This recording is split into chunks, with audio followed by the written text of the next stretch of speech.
আজকের এই বিক্ষোভ সমাবেশের সম্মানিত সভাপতি, জাতীয় পার্টির সম্মানিত মহাসচিব সহ জাতীয় পার্টির সম্মানিত প্রেসিডেন্ট সদস্যবৃন্দ, জাতীয় নেতৃবৃন্দ, মহানগরীর উত্তর দক্ষিণ সহ বিভিন্ন অঙ্গ সহযোগী সংগঠন এবং বিভিন্ন এলাকা থেকে আগত আমার ভাই ও বোনেরা, আসসালামু আলাইকুম ওয়া রাহমাতুল্লাহি ওয়া বারাকাতুহু।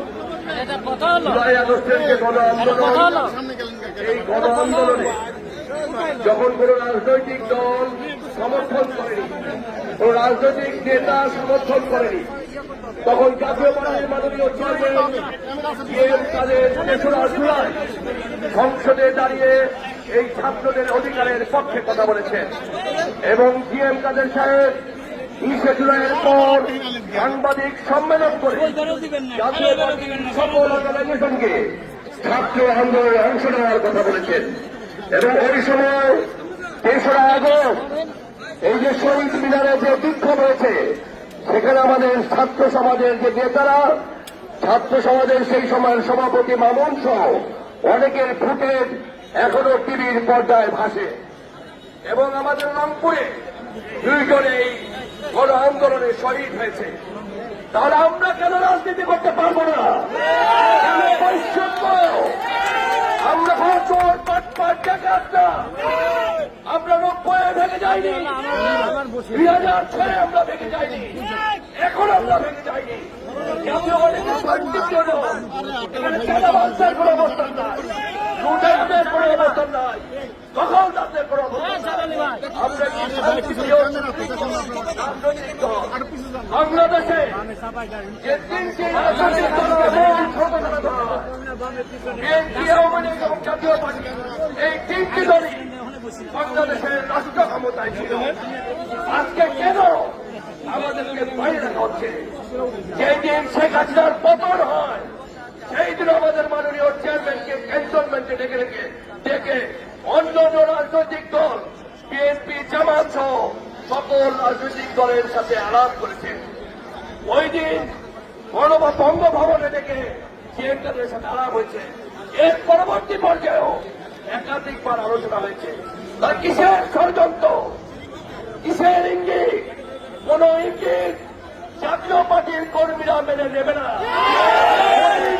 বাধা দিয়ে আমাদেরকে দমন করতে পারবেন না। আমরা একটা সৈনিক 90 পরবর্তী পর্যায়ে 144টি মিটিংয়ে 144 তারা জারি করে আমাদেরকে দমন করতে পারেনি। শেখ হাসিনা 96 থেকে 2000 আমাদেরকে দমন করতে পারেনি এবং গত 15 বছর এই যে শেখ হাসিনা নির্বাচন করেছে, আমরা জাতীয় পার্টি 2014-তে আমাদের পার্টির চেয়ারম্যানকে হোসেন মোহাম্মদ এরশাদ, উনি সেই নির্বাচন বর্জন করেছিলেন।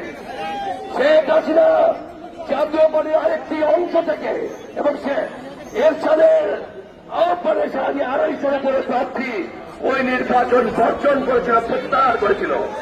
হাতে গোনা 40-42 জন প্রার্থী নির্বাচনে অংশ নিয়েছিল।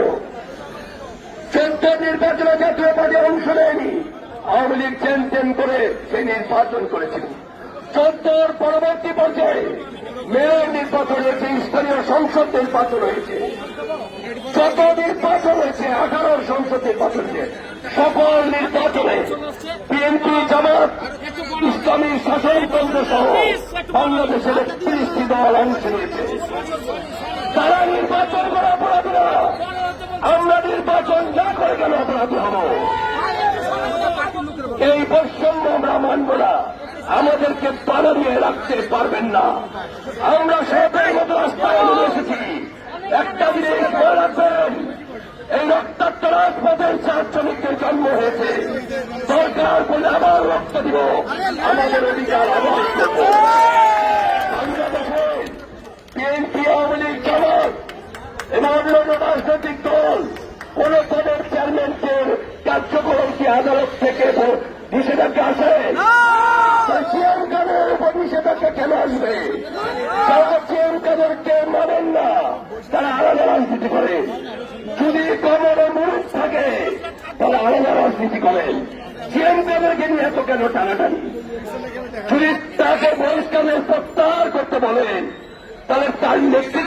জানেন না। অন্য কোন রাজনৈতিক দলে এই ধরনের বৈষম্য হয় না। শুধু জাতীয় পার্টির ক্ষেত্রেই যেহেতু জিএম কাদেরকে বাংলাদেশের মানুষ ক্ষমতায় দেখতে চায়, তার সচ্ছল সৎ রাজনীতি বাংলাদেশের মানুষ পছন্দ করেছে। এই জন্যই এই সরকার জিএম কাদেরকে ধ্বংস করতে চায়। জিএম কাদেরের সৈনিকরা যতক্ষণ পর্যন্ত জীবিত থাকবে, জিএম কাদেরকে আপনারা ধ্বংস করতে পারবেন না। আগামী আন্দোলনে আপনারা এভাবে রাস্তায় নেমে আসবেন, এই আহ্বান জানিয়ে আমি আমার বক্তব্য শেষ করছি। আপনারা ভালো থাকবেন। ইনশাআল্লাহ অমর জিএম কাদের জিন্দাবাদ।